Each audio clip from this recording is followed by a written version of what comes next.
Negosiasi Iran dan Amerika Serikat kembali mandek meski diplomasi masih diutamakan. Namun kedua belah pihak telah mempersiapkan pasukan militer.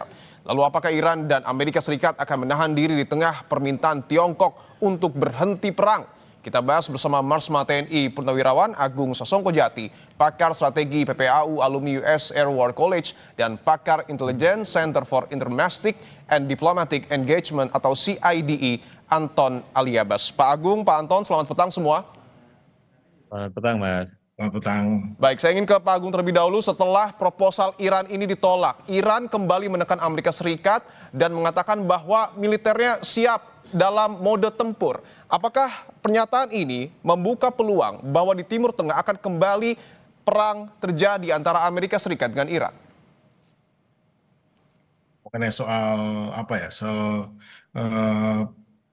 perang kembali itu kemungkinan adalah kemungkinan yang sangat kecil. Karena masalah yang terjadi dengan perang adalah timbulnya justru yang dihindari oleh kedua belah pihak, ya. Jadi Amerika memiliki supremasi konvensional yang mutlak, namun mereka terbukti kesulitan menghadapi taktik perang asimetris Iran dengan drone murah dan rudal jelajah serta rudal pantai yang sekarang membuat kapal-kapal tidak bisa mendekat, serta rudal-rudal lain yang di fasilitas bawah tanah yang sudah terbukti membuat berpikir ulang untuk tidak mudah menyerang. Namun kita tahu bahwa Iran tetap pada pendiriannya menolak pembongkaran fasilitas nuklir di Natanz dan Fordo, yang ini menurut Washington, wah ini ini nggak bisa untuk perdamaian kalau ini tidak dikerjakan. Kemudian Trump itu mengancam untuk melancarkan gelombang serangan baru yang belum pernah dilihat sebelumnya.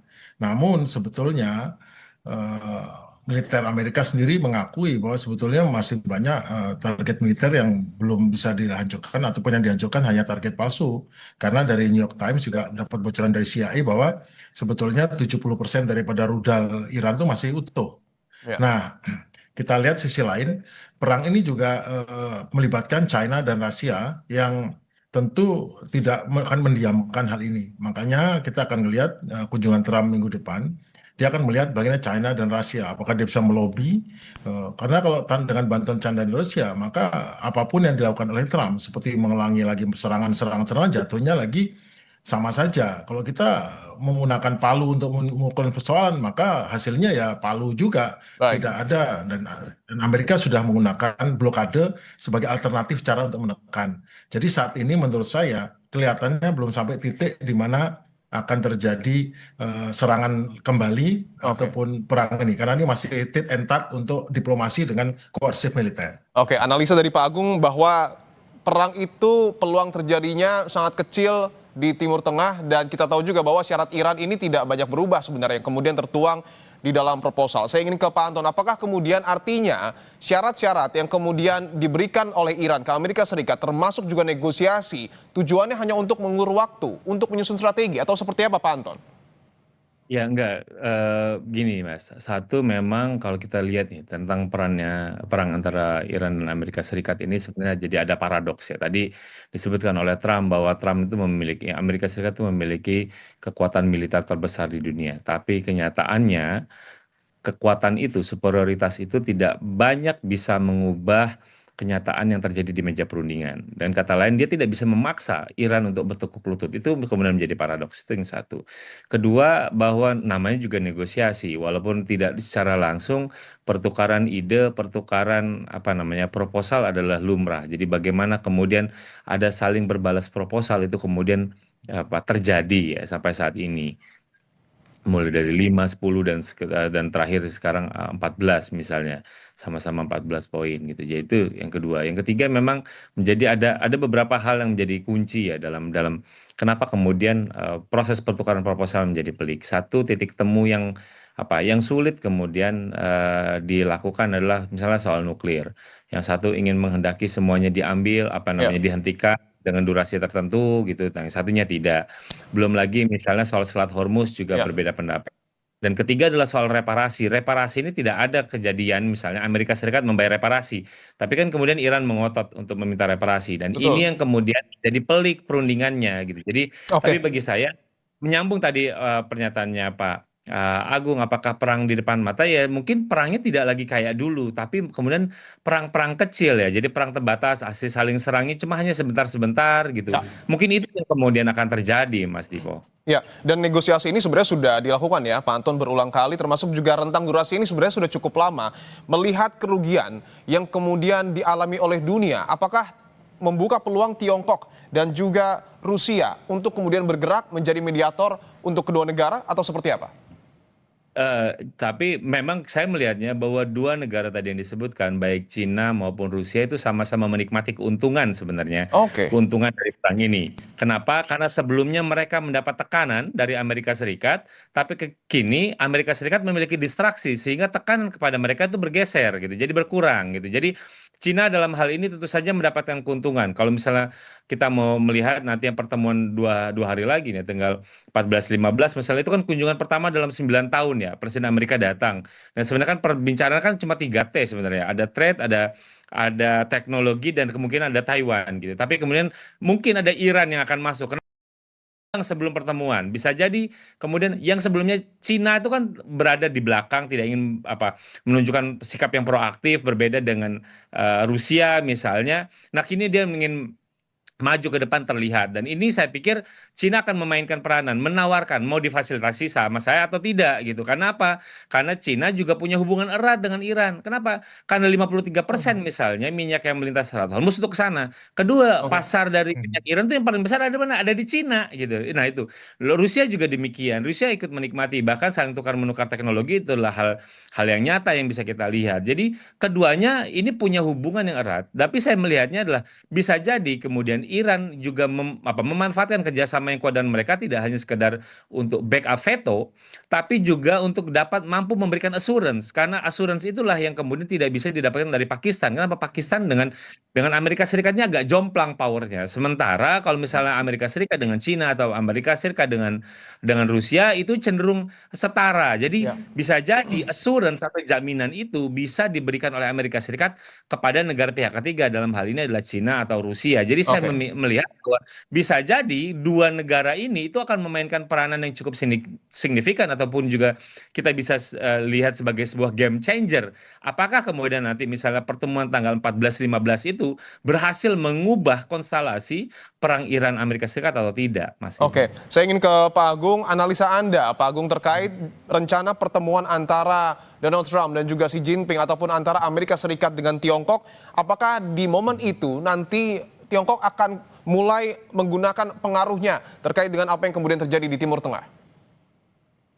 Oke, jadi kepentingan Cina dalam konflik Amerika Serikat dan Iran ini didorong oleh kebutuhan mendesak. Karena apa? Keamanan energi dan keinginan untuk memperluas pengaruh geopolitiknya melalui inisiatif Belt and Road. Ya, kita tahu bahwa Cina adalah mitra dagang terbesar seperti dikatakan oleh Pak Anton, Iran dan pembeli utama minyak mereka melalui jalur yang sering menghindari sanksi Amerika. Namun sekarang gangguan di Selat Hormuz ini sangat merugikan ekonomi Cina yang sedang berjuang dengan volatilitas ya, harga pasca pandemi kemarin masih ada efeknya sampai sekarang ini. Karena itu Beijing punya inisiatif kuat untuk melihat deeskalasi agar pasokan minyak tetap lancar dan murah ya. Namun sejauh mana Beijing punya insentif untuk menjadi mediator yang tulus itu soal lain ya. Karena Cina menikmati posisi di mana Amerika Serikat saat ini terjebak dalam konflik yang menguras sumber daya di Timur Tengah. Jadi dia menikmati ini sebetulnya Oke. sehingga tekanan Amerika di Laut Cina Selatan jadi berkurang. Nah, insentif Cina sebagai mediator kemungkinan besar bersifat transaksional ya. Mereka hanya akan benar-benar menekan Iran jika Amerika memberikan konsesi yang setara.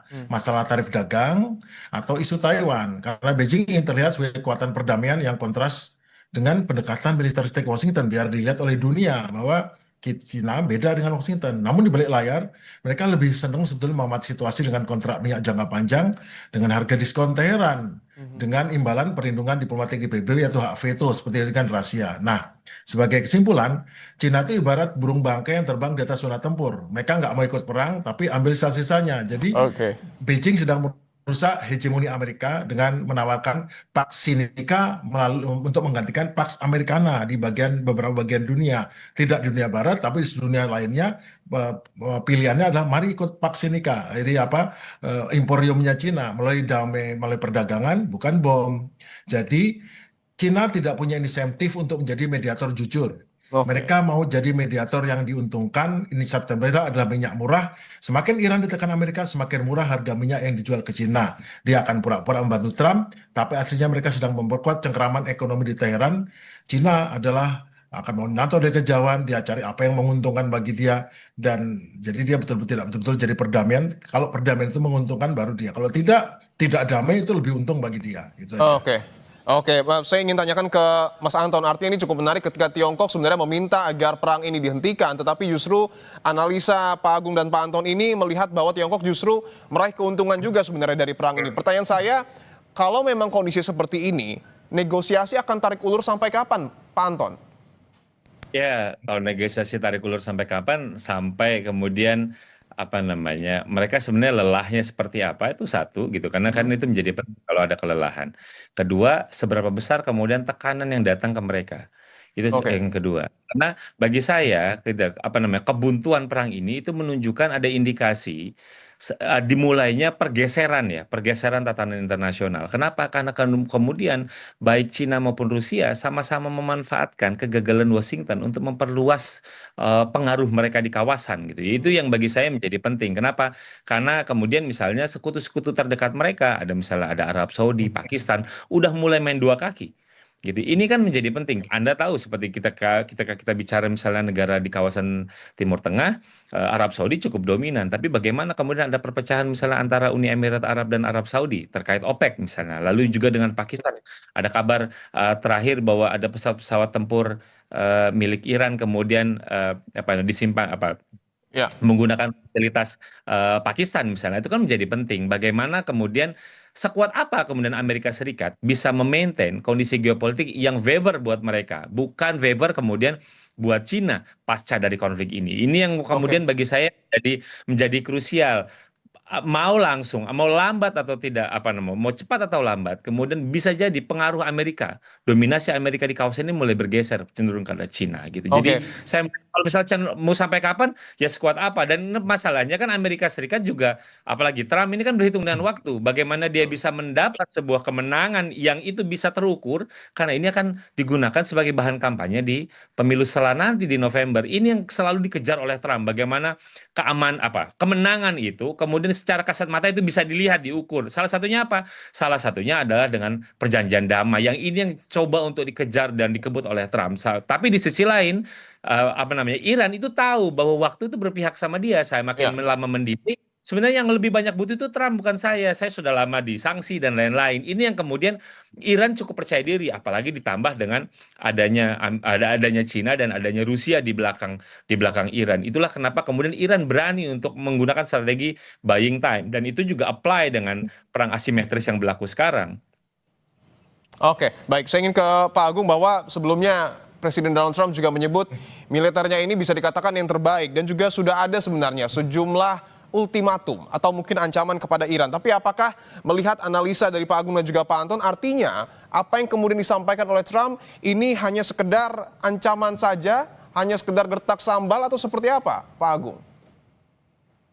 Itu hanya another another omong kosongnya Trump saja menurut saya, karena Oke. dia gini, nah paling begini ya, nanti dari pasca pertemuan Trump dengan Xi Jinping, nanti skenario paling mungkin itu adalah gencatan senjata transaksional jangka pendek daripada deeskalasi permanen, karena yang ngarep betul ini gencatan senjata biar naik itu kan Amerika ya, tapi kan nggak ketemu, akhirnya nanti bukan deeskalasi permanen tapi gencatan senjata transaksional.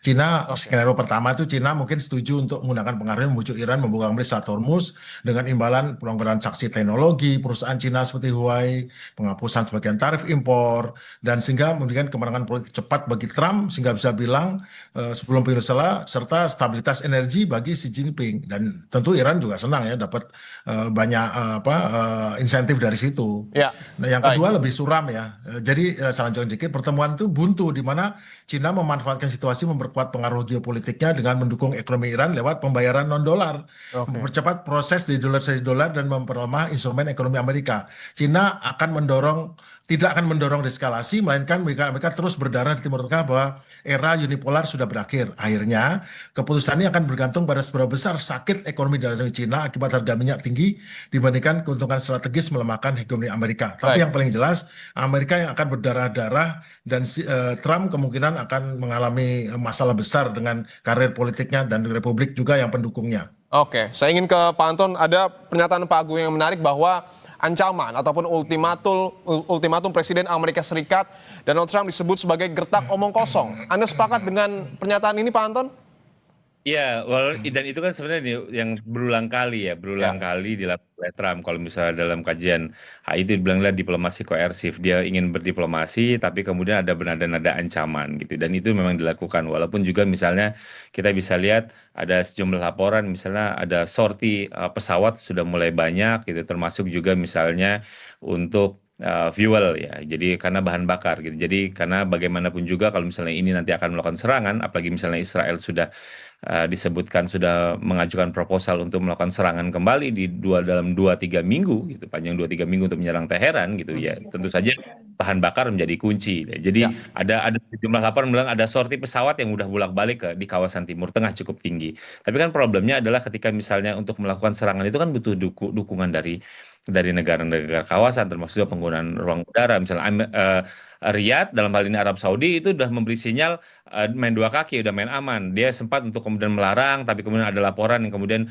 diizinkan. Dan artinya apa? Belum ada satu suara nih, Ya. gitu ya, negara kawasan untuk kalau misalnya nanti akan ada serangan dibuka kembali serangan kembali gitu. Jadi bagi saya memang sejauh ini gitu telah berulang kali memberikan deadline, tapi kemudian deadline-nya tidak dilakukan karena dia jelas berhitung ketika ini akan serangan lagi dilakukan, karena kemudian kalau serangan ini dilakukan tentu saja eskalasinya akan jauh lebih tidak terkendali. Kenapa? Karena minyak ini gitu. Jadi sudah banyak yang menyatakan bahwa ini ketika kita bicara krisis minyak ini udah pada point of no return. Artinya apa? Akan masuk pada fase eskalasi berbahaya. Tapi kalau misalnya Trump gagal misalnya menekan Iran, bisa jadi kemudian Iran akan menjadi kekuatan alternatif baru gitu ya. Kenapa? Karena dia menunjukkan sudah disanksi lebih lama, melawannya Amerika yang notabene kekuatan militer terbesar di dunia, tapi tidak membuat dia takluk. Gitu. Ini kan menjadi apa namanya? Dia akan menjadi bisa jadi menjadi poros baru di kawasan Timur Tengah gitu. Jadi kalau misalnya lihat Oke. apakah ini ancamannya memang sejauh ini sebagai bluffing, tapi Baik. bagi saya itu adalah bentuk ya, memang bentuk model diplomasi yang menyertakan ancaman dalam diplomasinya, dan itu memang stylenya Trump bagi saya. Baik, kita sudah dapat poinnya. Terima kasih Pak Anton Ali Abbas dan juga Pak Agung Sasongko Jati telah bergabung di Kompas Petang.